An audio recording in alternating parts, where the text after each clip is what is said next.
Беседа про бусидо. Будасё сенсю. Самурайские жены. Когда ты самурай, но жена все равно грызет твой мозг. Если поле битвы твой дом, с кем и за что ты бьешься? Самурайская мудрость про семейные отношения. Будасё сенсю. Отношения в самурайской семье. В средневековой Японии дети взрослели рано. В свой первый бой молодые самураи шли лет так 12. Представьте себя в этом возрасте. Жизнь в Японии всегда была насыщена звоном мечей и пением летящих стрел. Постоянная готовность к смерти – не просто слова. Посидеть в тени цветущих сакур и послушать пение лягушек удавалось нечасто. Наверное, именно поэтому японцы любят задумчиво наблюдать восходы и закаты. Жизнь мимолетна. Лови прекрасные мгновения, другой возможности может и не быть. Это сейчас Япония славится долгожителями.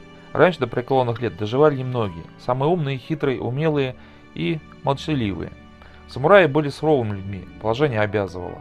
Но если воины всю жизнь проводили на войне или к ней готовились, как они строили отношения? В самурайских текстах мы постоянно видим упоминания жен и детей. Воины все-таки успевали плодиться и размножаться.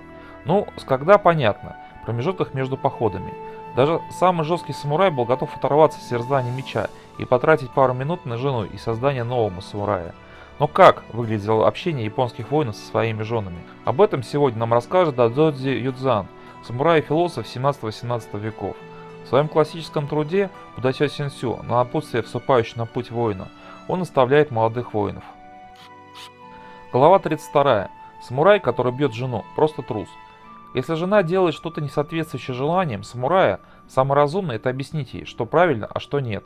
Если проступок ее незначителен, то лучше простить ее и быть терпеливым. Если же мужчина чувствует, что жена его самодурка и от нее не будет никакого проку, следует навсегда расстаться с ней и отправить обратно к родителям. Но если самурай не делает этого и, считая жену своей женой, повышает голос, ругает и оскорбляет ту, которую люди почтительно называют супругой, то он ведет себя точно так же, как нищие паденщики, живущие на затворках городов и деревень. Настоящий самурай не должен так поступать. Не нужно даже говорить, что только трусливый и малодушный человек может размахивать перед женщиной мечом, бить ее и совершать подобные отвратительные поступки. Тем более, если женщина рождена в древнем самурайском доме. И хотя такая женщина, скорее всего, просто не допустит, чтобы муж распускал руки, ее горький удел терпеть и молча лить слезы. Ведь драться с соперником, который не способен сопротивляться, мерзко и позорно для самурая. Человека же, который поступает так, как не подобает храброму воину, и делает то, что вызывает у храброго воина презрение, нельзя назвать иначе, как трусом. Мои слова предназначены тем, кто намеревается ступить на путь воина. Дайдодзи Юдзан, Будасё сенсю, напутствие вступающим на путь воина. Самураи и их жены. Дайдодзи Юдзан был советником князей и воплощением своих идей. Он поднял с военной иерархии за счет своих талантов и стал образцом для подражания для поколений самураев. То есть перед нами не просто сборник заметок неизвестного автора, не схоластические размышления кабинетного ученого. Будасё сенсю, напутствие вступающее на путь воина, представляет собой кодекс поведения, в котором рассматриваются различные аспекты жизни воина. И хотя жизнь воина – поле битвы, изучение Будасё сенсю мы начнем с семейных отношений. При всей концентрации самураев на процессе, когда война ведется ради войны, даже им нужно было куда-то возвращаться после битвы. Перед нами показательная цитата, которую с минимальной правкой можно переносить в современность. Слова наставника – просто квинтэссенция мудрости. Кстати, упоминания озвученных моментов часто встречаются в японских книгах на историческую тематику, то есть речь идет про реальную практику отношений. Подозреваю, что сейчас феминистки выльют на меня ведро кипятка.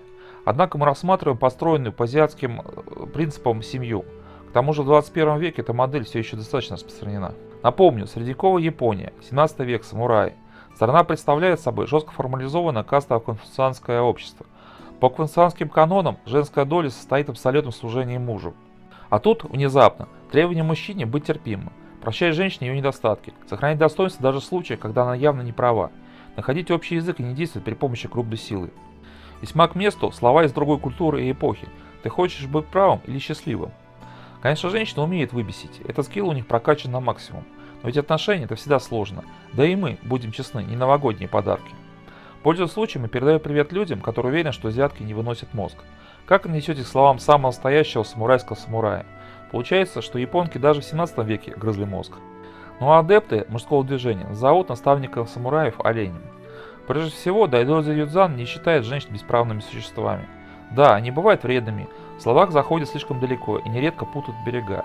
Но наставник учит молодых воинов проявлять выдержку, сохранять достоинство и аккуратно разрешать семейные конфликты. Слова самурая наполнены мудростью и опытом. Видимо, писал и думал про свою жену. Походу, она не раз проверяла его терпение. Развод в средневековой Японии.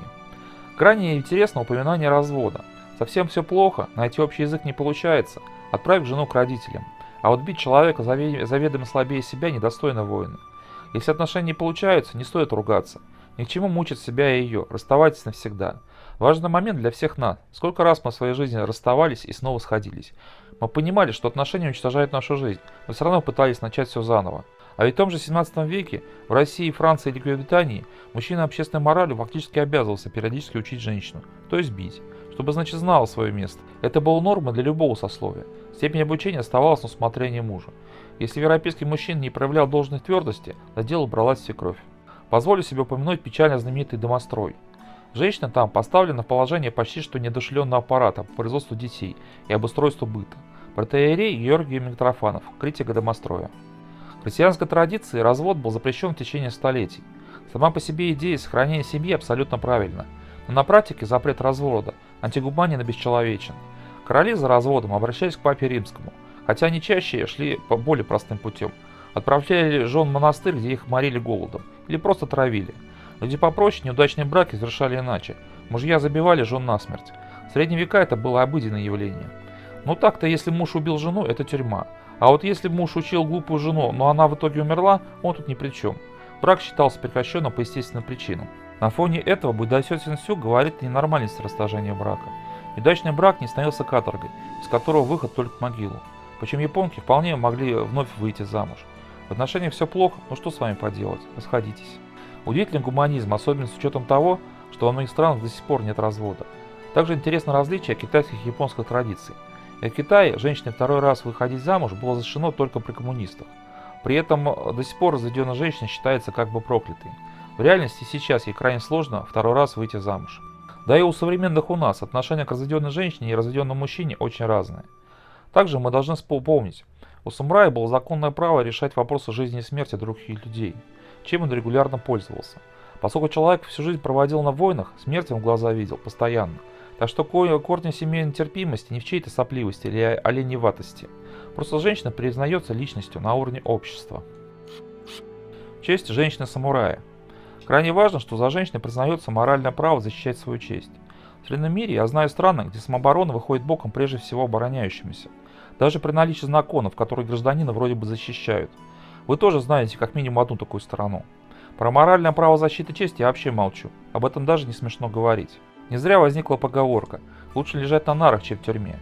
Получается, что право на защиту чести было у мужчин и женщин в средневековой Японии, но до сих пор нет современных типа европейских демократических странах. Кстати, в самурайских наставлениях отмечается, что женщины тоже могут получать воинское воспитание.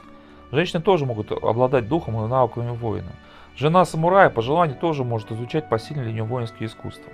Очевидно, в средневековой Японии понимали, что из забитого существа без личного достоинства воина не сделать. Как интересно тогда устроены, основаны на принципе срочного призыва армии, в которых личность системно уничтожается и унижается. Кстати, в современном японском обществе очень многие женщины интересуются боевыми искусствами. Прекрасная половина японской нации изучает не только работу с нагинаты, тавита либарды, стрельбу из лука и айдо, искусство быстрого выхватывания меча и нанесения решающего удара. Женщины изучают жесткие контактные единоборства, карате и фехтование на мечах. Дайдодзи Людзан говорит, что для становления своего имени и лица женщина имеет право убить недостойного мужа или кого-то еще. Таким образом, унижающую жену мужчину ждет непочетная смерть на поле боя. Обиженная жена во сне перережет ему горло и будет права. Тут поясню. Для воинов любой вопрос – это вопрос жизни и смерти, иначе не о чем говорить. Месть и воздаяние означают смерть, а не драку или спор на повышенных тонах. Оскорбление смывается кровью. В европейской традиции защита женской чести происходила на мужских дуэлях. У самих женщин такого права фактически не было. Какие шансы у женщины в дуэли против мужчин? Конечно, женские дуэли тоже случались, но это всегда были выяснения отношений между женщинами. То есть не волосы друг другу драли, а брали в руки шпаги и бились до первой крови. Да и случались женские дуэли, прямо скажем, редко. Покорные японки подобные вопросы зачастую решали сами. Если японская женщина себя защищала, она брала в руки не сковородку, но меч. Современные самураи. Наставник учит вести себя достойно по отношению к женщине без учета ее происхождения. Уважение обязательно в любом случае. Принял его как жену, обязан заботиться, вести себя достойно. Обязан. Быть может, в этом все дело. Современные японцы считают себя наследниками самураев и их традиций. Книги по бусидо являются настольным для многих жителей страны восходящего солнца. Да, по нормам общественной морали женщина подчиняется мужчине. Японское общество было и есть конфуцианское. Но права и обязательства накладываются на обе стороны. Сложный кодекс поведения восходит к древним самурайским традициям и регулирует все аспекты жизни. За женщиной признается не только право обладать честью в самом суровом самурайском смысле этого слова, но и право эту честь защищать. Интересный момент, о котором обычно не задумываются любители покорных азиаток. Как насчет слома шаблона? Смотрим на танцующих аниме-дэнс-японок или сексапильных японских косплейщиц и думаем про бусидо. Для нас важно также то, что современные японки подчеркивают необходимость уважения и считают его в отношениях одним из определяющих факторов. С вами был Серпень. Благодарим за просмотр. Оставайтесь с нами и до новых встреч.